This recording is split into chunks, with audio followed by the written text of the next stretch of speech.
Hebreus capítulo 4, versículo 14 ao 16, diz assim: Tendo, pois, a Jesus, o Filho de Deus, como grande sumo sacerdote que penetrou os céus, conservemos firmes a nossa confissão, porque não temos sumo sacerdote que não possa compadecer-se das nossas fraquezas.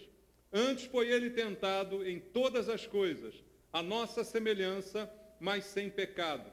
Acheguemo-nos, portanto, confiadamente junto ao trono da graça, a fim de recebermos misericórdia e acharmos graça para socorro em ocasião oportuna. Amém. Glória a Deus. Louvado seja o Senhor. Pai, tua palavra foi ministrada, foi lida aqui. E agora, Pai, nós precisamos entender a tua palavra. Não apenas ler, mas compreender, trazê-la para o nosso coração, colocá-la em prática em nossa vida, vivermos de acordo com a tua palavra. É a nossa maior necessidade, Pai. E que agora o Espírito Santo fale ao nosso coração, produzindo esse milagre, essa transformação de entendimento. Muda o nosso entendimento, Senhor. Muda, Senhor, as nossas barreiras e preconceitos da tua palavra, para que nós possamos nos render a ela e que ela nos seja ministrada diretamente pelo Espírito Santo. Senhor, nós não estamos aqui para ouvir homens com suas doutrinas e filosofias. Estamos aqui para ouvir a voz do Senhor. Somos tuas ovelhas, conhecemos a tua voz. E eu me coloco em tuas mãos pedindo a Deus a unção do teu Espírito, para que eu seja um instrumento do Senhor para ministrar a tua palavra de acordo com a tua vontade. Oramos por isso, em nome de Jesus. Amém. Graças a Deus. Amém. Podem sentar, irmãos. Amados, esta é uma passagem conhecida da carta aos Hebreus, em que nos é dito alguma coisa importante a respeito de Jesus, colocando Jesus na sua posição, naquilo que realmente ele é. Isso me faz uma indagação que eu quero compartilhar com os irmãos. Qual é, de fato, a imagem que nós temos de Deus? Muitos de nós falamos de Jesus, muitos falamos de Deus, falamos até para outras pessoas, mas será que todos nós aqui temos uma imagem correta de Deus? Será que todos nós temos um entendimento correto a respeito de Deus, apesar de dizermos que cremos no mesmo Deus, acreditamos no mesmo Jesus, mas muitas vezes pela prática eu vejo pessoas com entendimentos diferentes sobre Jesus. O mesmo Jesus para uma pessoa é de um jeito, para outra é de outra maneira. Talvez aqui dentro da igreja isso aconteça. Embora ouçamos todos a mesma palavra, frequentemos todos o mesmo lugar, mas as ideias que são formadas na nossa mente são influenciadas pelo nosso passado, são influenciadas pelas coisas que aprendemos desde pequenos, e talvez isso mude a nossa visão de Deus. Eu não tenho que ter uma visão particular de Deus. A Bíblia é quem me revela a Deus. Então eu tenho que crer em Deus de acordo com a Bíblia. O próprio Senhor Jesus disse: se vocês crerem em mim, como dizem as Escrituras. Lembra dessa frase de Jesus? Então o importante não é crer em Jesus, porque crer todo mundo crê ou diz que crê, mas é crer da maneira correta. A maneira correta é a maneira que está na Bíblia. Então é crer como a Bíblia diz, não como eu penso, não como eu acho, não como imagino, não como foi ensinado desde pequeno, com as minhas crendices, com as minhas superstições, mas crer como está na Bíblia Sagrada. Então, qual é a imagem que a gente tem de Deus? A pergunta que eu quero deixar para a nossa reflexão: como é que você vê Deus? Como é o seu Deus? Se você fosse pedido a você definir Deus, de que maneira você o definiria? Definir Jesus, de que maneira você o definiria com as suas palavras? Você teria que olhar para a Bíblia. Porque para algumas pessoas que dizem que creem em Deus, que creem em Jesus, esse Deus assume formas completamente diferentes. Algumas pessoas imaginam que Deus é um cara mau, sério, carrancudo, bravo, implacável, cruel, pronto sempre a dar uma chicotada em alguém que sair da linha. Quantas pessoas não têm essa imagem de Deus? Não tem? Outros já acham que não, Deus é um bonachão, um cara despreocupado, né, que qualquer coisa está bom e que ama todo mundo, é quase um hippie, né, paz e amor. Qual é a visão certa de Deus? Qual é a visão correta e equilibrada de Deus? Somente aquela que dizem as Escrituras. Quer ver uma coisa muito interessante em relação a Deus? O nosso Deus, o Deus de Israel, como nós chamamos, o Senhor Jesus, não é? este hebreu que veio ao mundo para salvar o pecador. Esse Deus de Israel, se você olhar bem, é o mesmo Deus dos cristãos, é o mesmo Deus dos judeus e é o mesmo Deus dos muçulmanos. Sabia disso? O Deus é o mesmo. Os muçulmanos creem em Deus. Teoricamente, o mesmo Deus que nós, porque é da mesma raiz histórica. De Deus até Jacó é a mesma raiz, né? Até Israel é a mesma raiz no muçulmano. Então, são 3 religiões, as principais do mundo, que abrangem quase a totalidade das pessoas no mundo. Essas 3 religiões creem no mesmo Deus, mas de uma maneira tão diferente umas das outras, não é? Com visões completamente diferentes sobre Deus. Se você perguntar a um judeu quem é Deus, ele vai te dizer uma coisa. Se você perguntar a um cristão quem é Deus, ele vai te dizer outra coisa. E o muçulmano, certamente, ele também dirá uma outra visão que ele tem de Deus. Então, essas visões completamente diferentes não me interessam, irmãos. Eu quero saber o que diz a Bíblia sobre quem é Deus, sobre quem é Jesus, em quem eu creio e quem salvou a minha vida. É essa visão que nós temos que ter. E aí não é o pastor que vai dizer, mas é a Bíblia que vai falar. E é para ela que nós vamos olhar para aprender. Primeira coisa que eu quero mostrar para vocês está em Colossenses, um pouquinho antes aí de Hebreus, capítulo 1, versículo 15. Colossenses, capítulo número 1, versículo 15. Olha que definição bíblica sobre Jesus.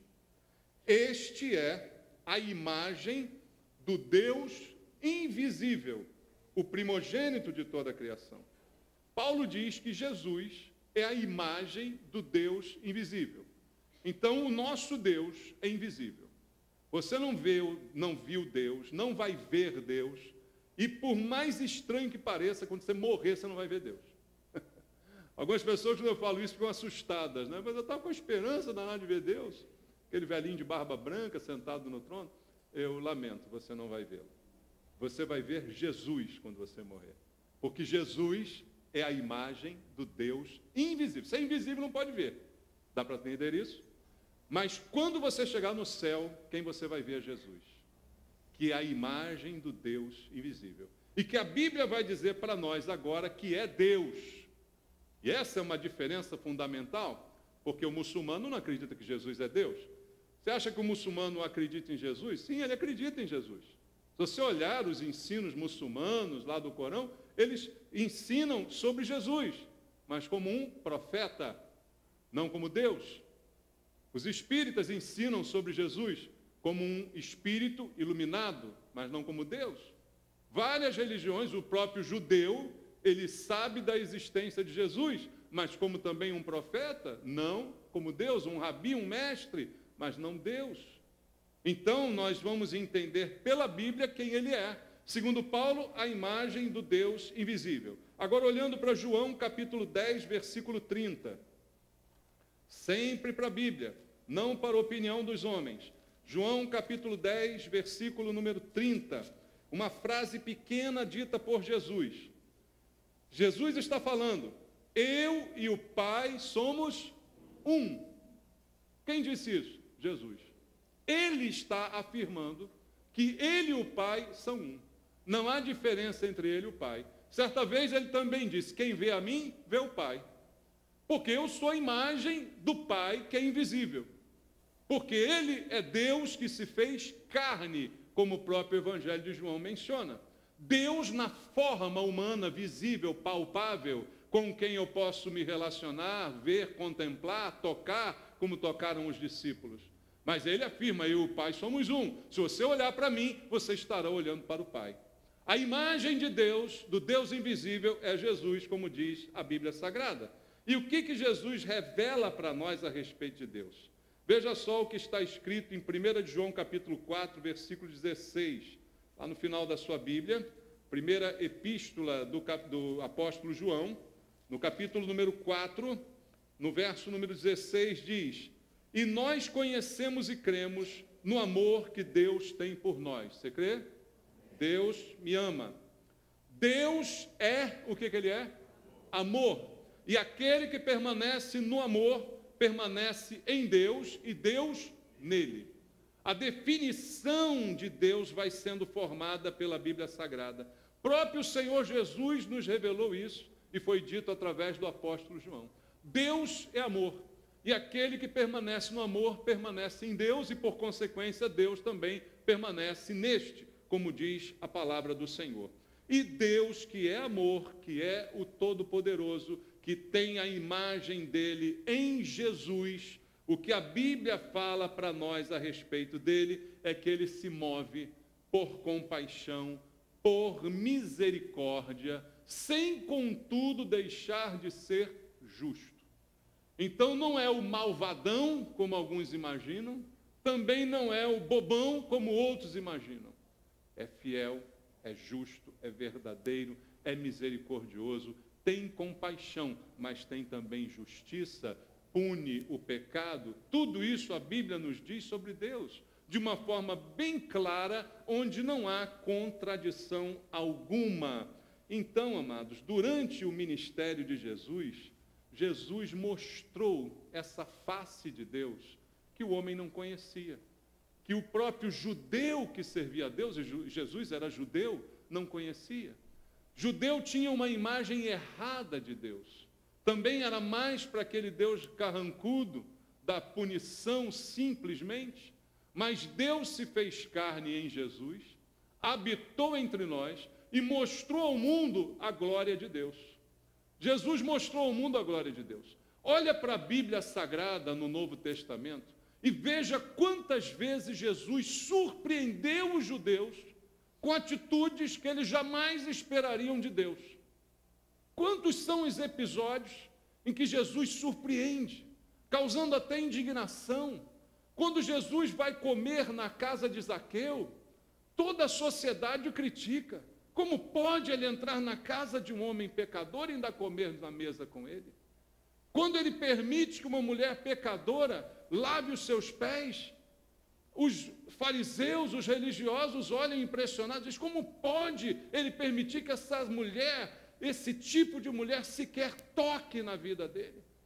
Então ele surpreendeu muita gente.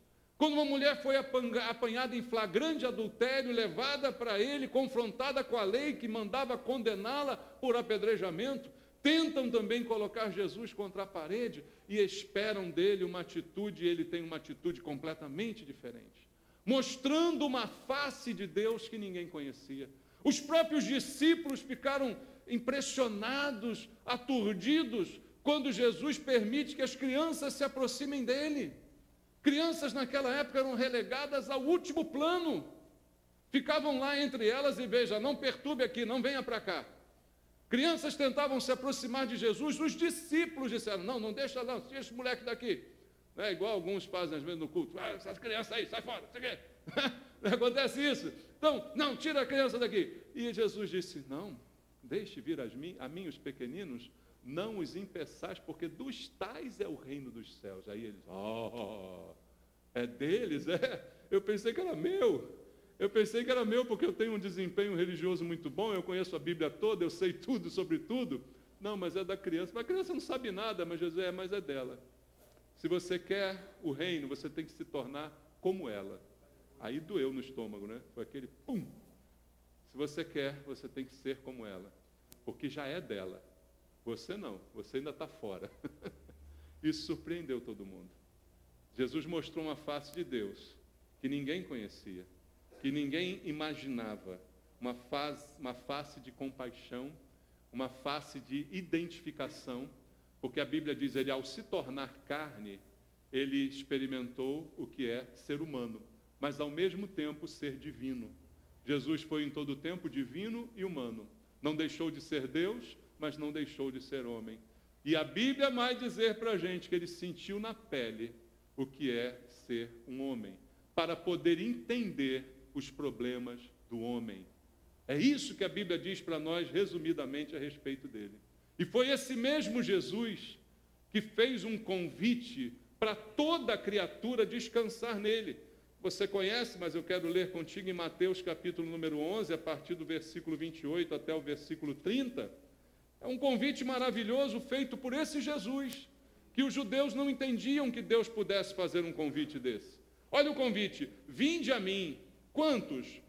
Todos que estáis cansados e sobrecarregados, eu vos aliviarei. De que estavam cansadas aquelas pessoas? Primeiro de pecado, porque pecado cansa, pecado pesa, mas também de religião.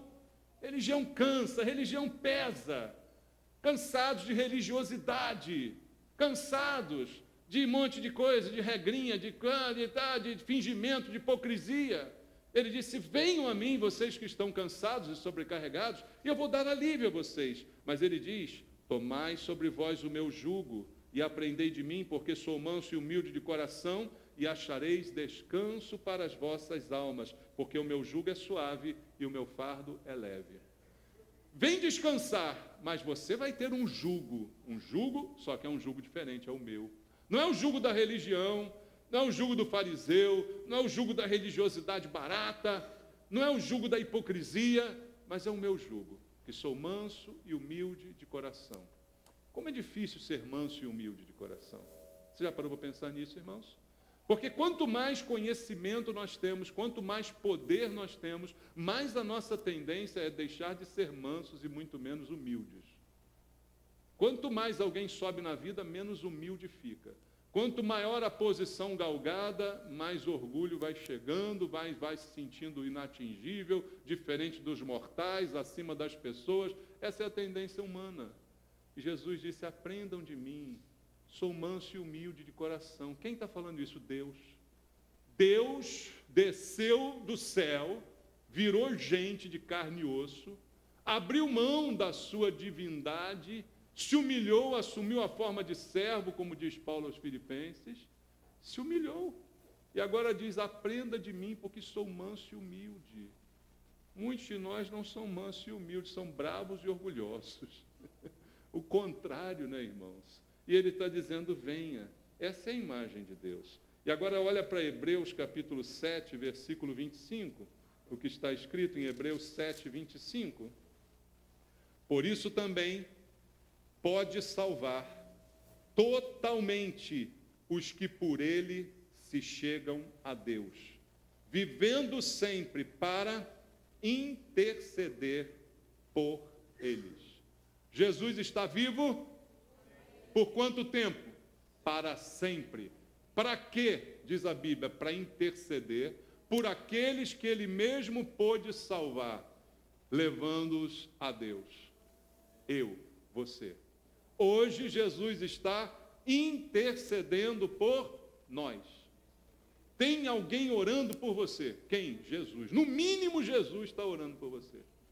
E às vezes a gente fica, como disse minha esposa aqui ainda há pouco: ora por mim, ora por mim. Nem o cara quer orar, nem você quer orar, quer que alguém ore por você. E Jesus está orando por você, e você esquece.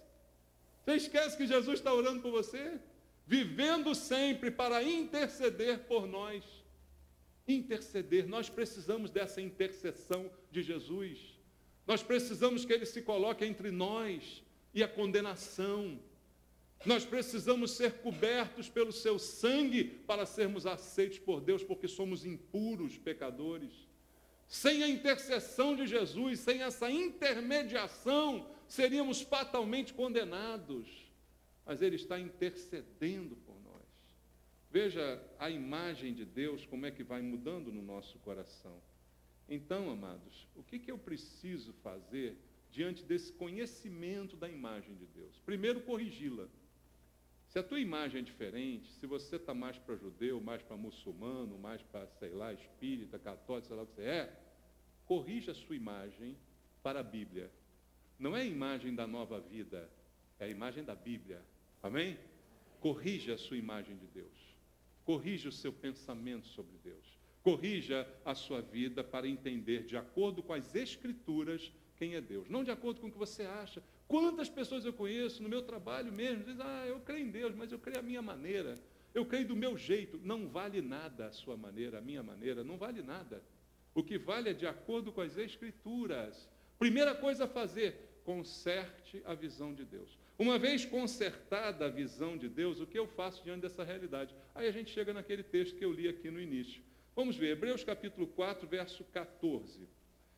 Diz assim a palavra do Senhor no verso 14: tendo, pois, a Jesus, o Filho de Deus, como grande sumo sacerdote, que penetrou os céus, conservemos firmes a nossa confissão. Primeira coisa dita aqui: eu tenho a Jesus, tendo, pois, a Jesus. Você conhece agora Deus, você ajustou a sua visão sobre Ele, agora você o tem. Você tem Jesus? Eu o tenho. Ele é meu Jesus, está aqui. Bom, diante de eu ser de Jesus e Ele ser meu, o que eu tenho que fazer? Primeiro, entender que Ele é o grande e sumo sacerdote que penetrou os céus. Qual a função do sacerdote? Me levar a Deus. É o caminho, como ele disse: eu sou o caminho, a verdade e a vida. Ninguém vem ao Pai a não ser por mim. Eu achei o caminho, agora eu tenho que andar pelo caminho. Se eu sair do caminho, eu não chego no final. Está entendendo? O caminho é esse, mas se eu vou pelo atalho, eu não vou chegar, porque só tem um caminho. Se tivesse vários caminhos, aí tudo bem. No mundo se diz: diversos caminhos levam a Deus. Mentira. Jesus disse: eu sou o caminho, a verdade e a vida. Ninguém vai ao Pai, vem ao Pai, se não for por mim. Ou seja, não há outro atalho, não há outra alternativa de chegar lá. Então, uma vez que eu o tenho, uma vez que eu o entendo como esse sacerdote sumo que entrou no céu, eu preciso fazer o quê? O que diz o final do versículo? Conservemos firmes a nossa confissão. O que é confissão? Confissão vem de fé. A raiz da palavra é fé. Confissão é a afirmação da minha fé. Afirmação da verdade que eu creio. Confessa. O que você diz? Confessa aí. Confessar é dizer aquilo que eu creio. A minha verdade dos fatos. Confesse o que você crê. Eu preciso, já que creio, já que entendo, conservar firme essa minha confissão, essa minha fé, viva e firme. Eu preciso de firmeza para seguir a Cristo. Irmãos, ninguém segue uma coisa em que não acredita. O que faz alguém morrer por uma causa é a fé que a pessoa tem naquela causa. Por que um muçulmano enche seu corpo de bomba e vai explodir numa praça pública? Porque ele tem fé. Tem ou não tem? Olha, que fé, hein? E que fé. Infelizmente, direcionada para o lado errado. Mas que tem fé, tem. Tem ou não tem? Mas essa fé não é a que agrada a Deus. Não é a que Deus requer de mim. Mas não deixa de ser uma confissão. Ele manteve firme a sua confissão. Ele se comprometeu com a sua crença e a levou até o final, até as últimas consequências. Por que alguém morre por Cristo sem querer negá-lo num país de perseguição cristã? Porque mantém firme a sua confissão. Ou seja, a sua confissão não varia. Aquilo que fala sobre a sua fé não muda com as circunstâncias da vida, se está fácil, está difícil. A confissão é mantida firme até o final. Todo cristão que entende quem é Deus precisa de firmeza para o segui-lo. Porque será perseguido, como eu tenho dito ultimamente, será às vezes colocado de lado, preterido, mas você precisa de firmeza para continuar no caminho. Eu sei que não há outro caminho, então eu tenho que continuar avançando. Se eu quero chegar ao fim, eu tenho que continuar. Eu não posso parar. A Bíblia está cheia de alertas. Quem põe a mão no arado não pode nem olhar para trás. Ao olhar para trás, a mulher de Ló virou uma estátua de sal. Simbolicamente, o que Deus está dizendo para a gente, eu tenho que continuar caminhando. Manter firme a minha confissão é não parar no caminho, é continuar. Só completa a carreira quem vai até o fim.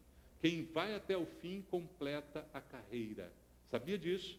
Não importa quanto tempo vai levar, eu vou chegar até o fim. Outro dia eu vi um vídeo que mandaram interessante na internet aí, o pessoal chegando no lugar do final da maratona, vocês viram isso? Aí vem uma equipe, né, para limpar, varrer, aí vão tirar a faixa de chegada, estão lá recolhendo tudo, de repente vem um gordinho lá. O gordinho todo ralado, o joelho ralado, todo esculhambado, já 5 horas depois do final da maratona. Aí os trabalhadores veem aquilo tudo, bota a faixa de novo, bota tudo lá, não tem mais ninguém para ver. Mas eles botaram tudo lá e viram, vai. E o gordinho vai, atravessa a faixa e cai no chão quase desmaiado. Mas todo mundo aplaudiu ele. Por quê? porque ele chegou ao final. Começar é fácil, irmão. O difícil é chegar no final. Maratona não é mole, não. Mas eu começo uma maratona, sabia? Eu começo. Claro que eu começo. Mas eu só consigo correr 4 quilômetros. Depois de 4 quilômetros eu já estou desmaiando. Mas começar eu começo. Eu vou dizer, fui para a maratona de Boston, fui para a maratona do Rio de Janeiro, não sei aonde. Mas eu não completei. O negócio é completar, não é dizer que fui. Eu fui cristão, mas eu não completei. Eu não completei a carreira. Só se completa a carreira guardando a fé. Lembra o que Paulo disse? Completei a carreira, mas guardei a fé. Ninguém completa a carreira sem guardar a fé. Combati o bom combate. Assim Paulo afirmou. Então, manter firme a confissão é a atitude que Deus espera de nós. Eu creio que Ele é Deus, que Ele diz que é, eu creio que Ele é tudo que Ele representa, mas eu tenho que manter a minha confissão, não posso voltar atrás. Então, com o mesmo amor que eu sou amado, eu tenho que amá-lo. Deus não é amor, e a Bíblia não diz para a gente que Ele nos ama. Como Ele me ama, eu tenho que amá-lo também. E o que me faz continuar também é o amor. O que me faz continuar também é o reconhecimento do amor dele por mim, que me motiva a amá-lo. Não é um sentimento de religiosidade, de querer tirar vantagem, de ganhar alguma coisa. Eu vou na maratona que eu quero o prêmio e tal. Não, é porque ele me ama. E lembrando do amor, eu continuo correndo. Lembrando do amor, eu continuo fazendo, eu continuo avançando, nem que seja 1 milímetro por dia. Não é o grande ou o forte que vai ganhar, o problema é completar, irmãos. O gordinho chegou lá e completou. 10 horas depois, sei lá quanto tempo depois, mas completou. Ele andou muito mais devagar que qualquer outro, mas ele completou. O problema não é chegar na frente, o problema é chegar no final. Chegar no final é que importa, e muita gente não chega no final. A confissão que a gente faz é fruto da verdade, verdade que foi revelada em Jesus, verdade que foi revelada na Bíblia, não foi inventada por uma igreja, não foi inventada por um pensamento humano, mas foi inventada por Deus. Então, eu não aceito Jesus, eu apenas o reconheço. Eu reconheço como Senhor, como Salvador, eu me submeto a Ele. Esse é o relacionamento correto. E nessa submissão, motivado pelo seu amor, eu chego ao final da minha carreira. É assim que nós temos que agir. Continua o texto lá em Hebreus, no capítulo 4, dizendo agora no versículo 15: porque não temos sumo sacerdote que não possa compadecer-se das nossas fraquezas. Antes foi ele tentado em todas as coisas, a nossa semelhança, mas sem pecado. No primeiro versículo ele diz que eu tenho que manter firme a confiança, não é? A confissão. E agora ele diz que essa confissão é estimulada pela crença, pelo conhecimento de que eu tenho um sumo sacerdote que conhece as minhas fraquezas. Deus não está querendo super-homens, porque Deus não criou super-homens. O homem que Deus criou é perfeito, mas não é super-homem. Se fosse super-homem não tinha pecado, né, irmãos? Não existe super-homem, só no cinema. Nós temos fraquezas. Alguém não tem fraqueza? Até o super-homem tem fraqueza, né? Kryptonita. Você não tem fraqueza? Todos temos fraqueza. E a Bíblia diz que nós vamos continuar correndo, vamos continuar confessando, porque temos um sumo sacerdote capaz de conhecer e se compadecer das nossas fraquezas. Por quê? Porque ele também, a nossa semelhança, foi tentado em todas as coisas. A única diferença é o que diz o final do versículo, porém, sem pecado. Tentado foi, mas não pecou. Essa é uma motivação para que eu mantenha a minha confissão. Por que eu posso confiar plenamente em Jesus? Porque Jesus conhece a minha humanidade. Deus não espera de mim algo sobrenatural. Entende isso, irmãos? Deus nunca pede para você fazer um milagre. Deus nunca pede a você algo impossível. Quem faz milagres e coisas impossíveis, quem é? É Deus. O que Deus pede para mim e para você é plenamente possível, plenamente realizado, só envolve uma coisa, o querer. O problema da gente é a vontade. Irmãos, quando não se tem vontade, não se faz nada. Vontade humana é um sentimento essencial para a realização. Você muitas vezes não realiza porque não tem vontade. Quando chega a vontade, você se move por ela e termina por realizar. O que fez aquele homem terminar a maratona não foi o seu corpo bonito, não foi o seu físico, era um gordo, feio, danado. O que fez ele terminar a maratona foi a sua vontade. A vontade de continuar. A vontade de continuar correndo, mesmo com as pernas todas lanhadas, mesmo todo quebrado. A vontade de chegar no final. Vontade, irmãos. A gente precisa colocar a nossa vontade a favor da vontade de Deus. A favor do plano de Deus. E isso é o que precisa ser feito, porque Jesus conhece a minha humanidade. Quer dizer, Ele conhece a minha fraqueza. Ele sabe que eu não sou tão forte quanto digo que sou. Na minha boca, às vezes, eu sou mais forte do que Ele sabe que eu sou. Nós somos assim. Não, deixa comigo, Jesus. É comigo mesmo. Lembra de Pedro? Pedro, no discurso, é uma maravilha. Eu jamais vou te negar. Eu vou contigo, se preciso, até a morte. Bastou a coisa apertar e falei, eu nunca conheci esse Jesus, não. Eu? Não, nunca ouvi falar dele, não. Está me confundindo, está me tirando. Se fosse paulista, dizia isso, né? Está me tirando? Não, eu não fui, não. Não fui. Cadê a coragem? Cadê o que ele afirmou que ele era? Jesus conhece a minha limitação. Jesus conhece quando eu digo que vou fazer uma coisa, Ele sabe que eu não vou fazer. Entendeu? Jesus conhece quando você faz promessa e não vai cumprir. Ele sabe da fraqueza. Ele sabe da humanidade. Isso não é desculpa também, né? A gente aí usa aquela prerrogativa de dizer, não, errar é humano. Não, todo mundo erra. Não, Ele conhece a fraqueza, mas Ele também conhece o coração. Ele sabe quem tem um coração sem vergonha e quem tem um coração honesto. Ele sabe que às vezes você não faz porque você é fraco, mas Ele sabe que no íntimo você queria fazer. E Ele também sabe quando você não faz porque é fraco, mas que no coração também é um fanfarrão e não queria fazer nada. E aí só dá desculpa dizendo que é fraco, porque errar é humano. Jesus sabe de tudo isso, porque Ele conhece a gente por completo.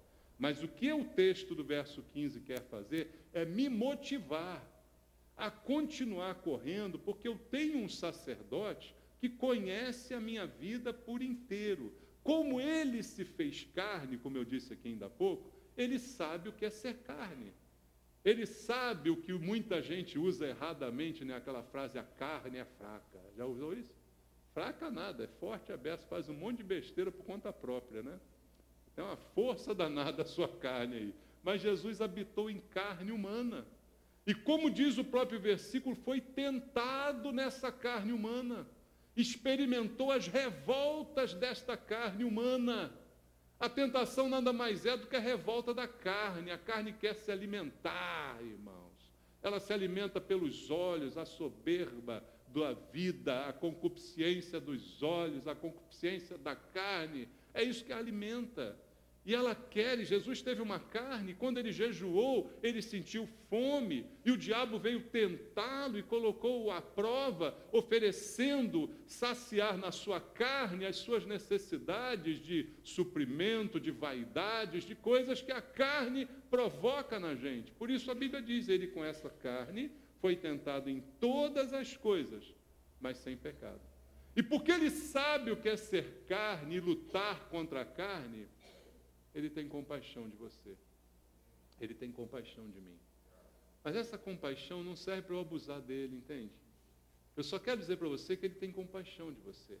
Ele sabe quando você está lutando contra uma coisa.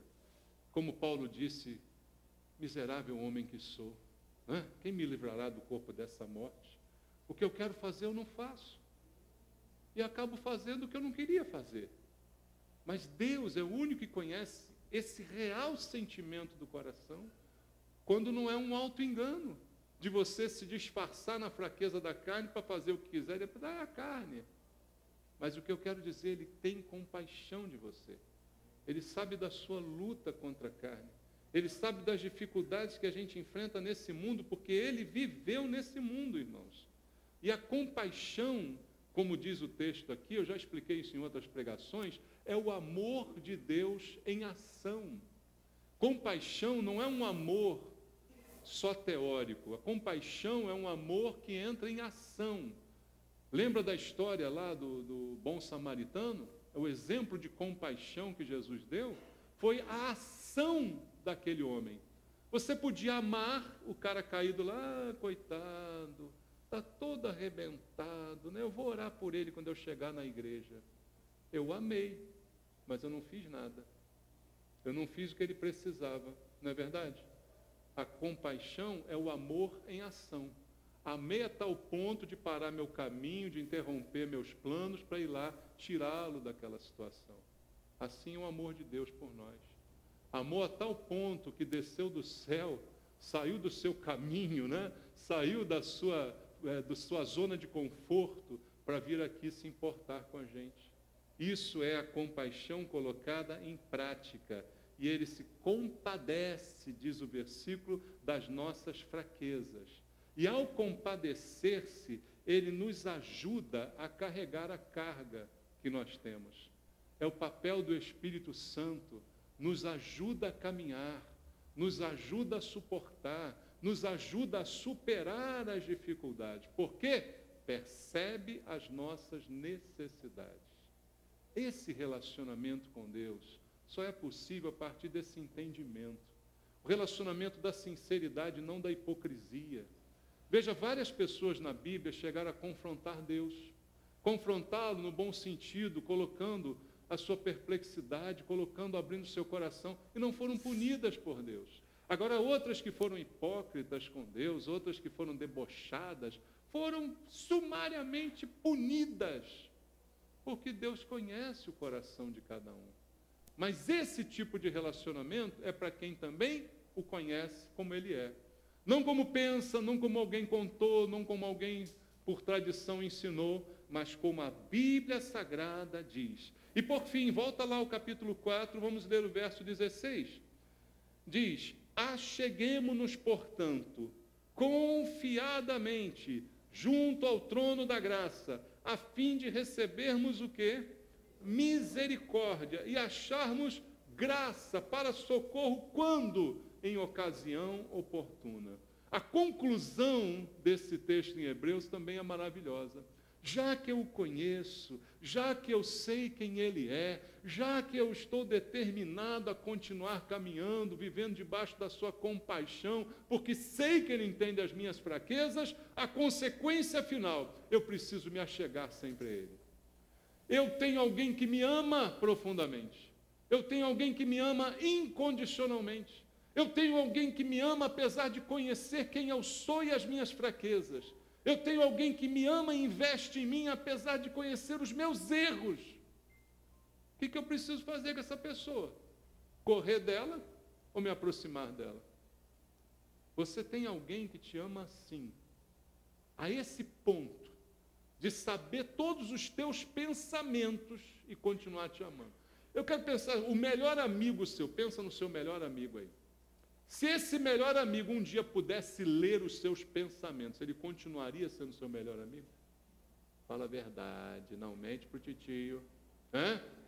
Se o seu melhor amigo um dia pudesse ler os seus pensamentos, ele continuaria sendo seu melhor amigo? Não. Porque mesmo as pessoas que a gente gosta, às vezes a gente pensa mal delas. Não pensa? Às vezes, intimamente, a gente critica elas no pensamento. Mesmo aqueles que a gente ama. Deus conhece todos os meus pensamentos e continua me amando. Conhece todas as minhas fraquezas e continua me amando. Se você tivesse alguém assim, o que você teria que fazer? Correr dessa pessoa ou se aproximar cada vez mais dela? É a conclusão de Hebreus. Acheguemo-nos, portanto, achegar-se, aproximar-se, confiadamente, junto ao trono da graça, chegar perto do trono, ele me convida para perto dele. Irmãos, nosso Deus é diferente de todos os outros. Todos os outros deuses ficam em pedestais, ficam lá no alto, você reverencia aqui de baixo, você acende vela, você dá coisa para ele, dá comida, dá isso, dá aquilo. O nosso Deus me chama para perto. Ele está no trono da graça, mas ele diz: meu filho, pode chegar. Quem é que chega perto do trono do rei, irmãos? Quando o rei está no seu trono, quem pode se aproximar? É só as pessoas que ele autoriza, e mesmo assim tem que ficar meio de longe. Vai lá, beija a mão dele e volta e fica lá de joelho. Na monarquia é assim que funciona. Quem é que pode sentar no colo do rei? Já viu alguém sentar no colo do rei? Deita no trono lá, o camarada vai e senta no colo do rei. Só tem uma condição para isso acontecer. Quem que senta no colo do rei? Hã? O filho. O filho senta no colo. O filho puxa a barba do rei. Puxa ou não puxa?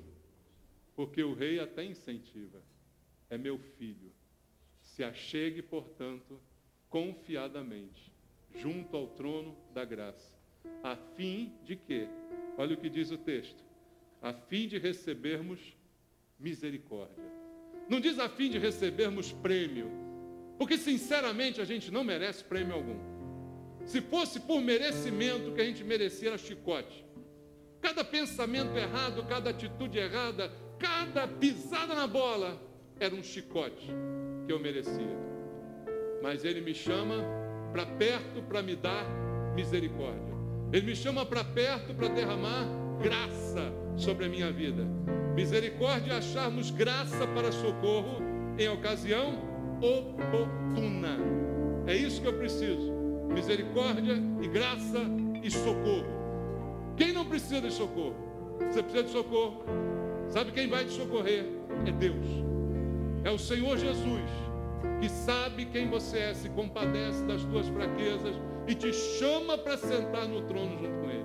Te chama para a intimidade. Te chama para estar perto e não longe. Emanuel, Deus conosco, diz a Bíblia, seria chamado o Senhor Jesus. Chamando a mim e a você para estar perto dele. Deus sempre está comigo quando eu preciso dele. Ele não falha, irmãos. Eu é que falho. Eu é que nem sempre estou perto dele quando ele precisa de mim. Não é assim que funciona? Nós é que nem sempre estamos perto dele quando ele precisa de nós. Mas ele está sempre perto de nós quando nós precisamos dele. É isso que deve constranger o nosso coração, para que eu possa continuar caminhando e queira sempre estar perto dele, com confiança, confiadamente, junto ao trono da graça, achando graça e misericórdia. É isso que Deus quer para você. Conheça-o e ande com ele. Amém? Em nome de Jesus. Vamos louvar o Senhor.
Agora, meu irmão, uma aliança com Deus, um pacto com Deus, um compromisso com Ele. Ele conhece a tua fraqueza, conhece a tua natureza, mas Ele assim mesmo te ama e te chama para perto dele. Que você possa assumir esse compromisso. Eu vou continuar caminhando, Senhor. Eu vou manter firme a minha confissão de fé. Eu vou manter firme a minha caminhada. Eu vou guardar a fé. Eu vou completar a carreira. Eu vou combater esse bom combate. Eu quero esse compromisso, Senhor, contigo. Porque Tu és o único que me conhece completamente. E mesmo assim não me abandona. E mesmo assim não se afasta de mim.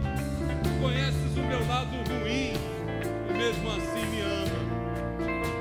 E mesmo assim me usa. Fala com Deus essa manhã e diga: Senhor, a minha vida está em Tuas mãos. Eu quero seguir esse caminho. Eu não quero me afastar dele. Eu quero manter essa confissão.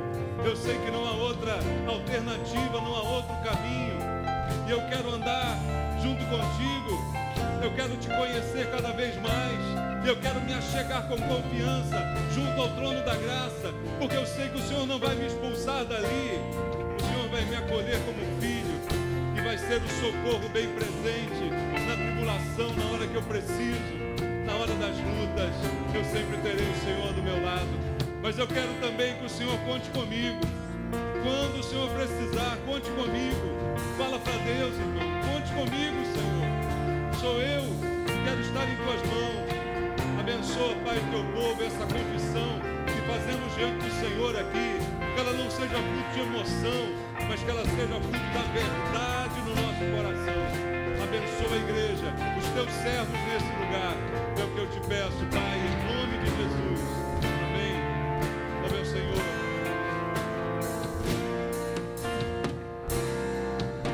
A unção que vem do trono, derramada como óleo, fortalece o meu homem inteiro. O poder do Santo Espírito flui em ondas de amor, mergulhando-me no rio de Tua glória. Quero água viva de Tuas fontes, Senhor,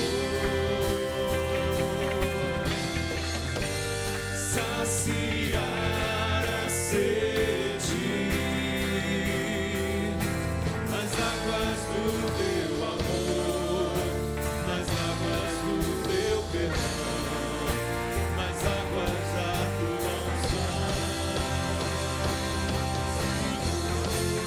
Senhor, Senhor, Senhor,